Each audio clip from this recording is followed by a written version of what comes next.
کہ ہر رمضان میں ہمارے پاس ملک بھر سے سفیروں کی ایک بڑی تعداد حاضر ہوتی ہے۔ میں اس حوالے سے آپ سب سے کہنا چاہتا ہوں کہ ان سفیروں کی عزت کیجیے، ان سفیروں کا احترام کیجیے، ان سفیروں کا خوش دلی سے استقبال کیجیے۔ یہ سینکڑوں ہزاروں میل کی مسافت طے کر کے آتے ہیں، یہ اپنے لیے نہیں آتے ہیں، بیوی بچوں کو چھوڑ کے آتے ہیں۔ افسوس ہوتا ہے جب ہم انہیں دیکھتے ہیں دھتکارے ہوئے، اور دھتکارنے والے کوئی نہیں ہمارے اپنے ہوتے ہیں۔ ان کے لیے کہیں پیشاب کو جانا مشکل ہوتا ہے، اس کے لیے بھی ترس آتے ہیں۔ گھر چھوڑ کے آئے ہیں، بچوں کو چھوڑ کے آئے ہیں، سینکڑوں ہزاروں میل سے آئے ہیں، اپنے لیے نہیں، یہ ان مدرسوں کے لیے آئے ہیں کہ جو مدرسے اگر نہ ہو تو یہ ممبر و محراب ویران ہو جائیں گے۔ یاد رکھنا، ان ممبر و محراب پہ کھڑے ہونے والے، خطبہ دینے والے، نماز پڑھانے والے، امامت کرنے والے، یہ وہی سپاہی ہیں جو انہی مدرسوں سے تیار ہو کے آتے ہیں۔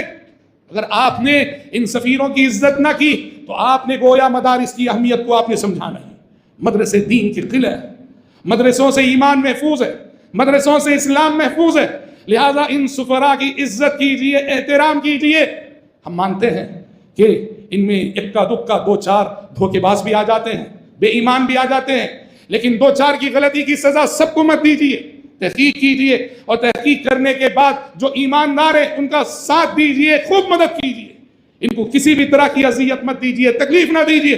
واللہ العظیم شمالی ہندوستان کے دورے پر ہم نے اپنی آنکھوں سے دیکھا ہے، ایک ایک دیہات میں بڑے بڑے مدرسے، چھوٹے چھوٹے دیہاتوں میں بڑے بڑے مدرسے، سینکڑوں غریب طلبہ پڑھ رہے ہیں، ہزار سینکڑوں ان کی ضرورتیں ہوتی۔ اور آپ کو میں بتا دوں، وہاں غربت، ناداری، مجبوری کا یہ عالم ہے کہ وہاں کئی مدرسوں میں جب استاد کا تقرر ہوتا ہے، استاد کو اپائنٹمنٹ ملتا ہے، تو کس شرط پہ جانتے ہیں؟ مدرسہ کہتا ہے کہ آپ کو ہم سیلری نہیں دے سکتے، آپ کو ہم ماہانہ تنخواہ نہیں دے سکتے، ہاں ہم اتنا کریں گے کہ رمضان میں مدرسے کی رسید بک آپ کو دیں گے، آپ خود رمضان میں چندہ کر کے اپنی تنخواہ کا انتظام آپ کریں گے، ہم نہیں دے سکتے۔ اس شرط پر اساتذہ کا تقرر ہوتا ہے، یاد رکھنا۔ اور ایسے میں ہم ان کو دھتکاریں، بدسلوکی کریں؟ اللہ سے ڈرے وہ لوگ جو ان سفیروں کے ساتھ بدتمیزی کرتے ہیں۔ ان کی عزت کرو، ان کا احترام کرو، ان کی مدد کرو۔ ارے مدد کرو نہ کرو، کم سے کم انسانیت سے پیش آ جاؤ، بس ہے، اخلاق سے پیش آ جاؤ، بس ہے۔ بہت تکلیف ہوتی ہے جب ہم ان سفیروں کو اذیتوں میں مبتلا اور تکلیفوں میں مبتلا دیکھتے ہیں۔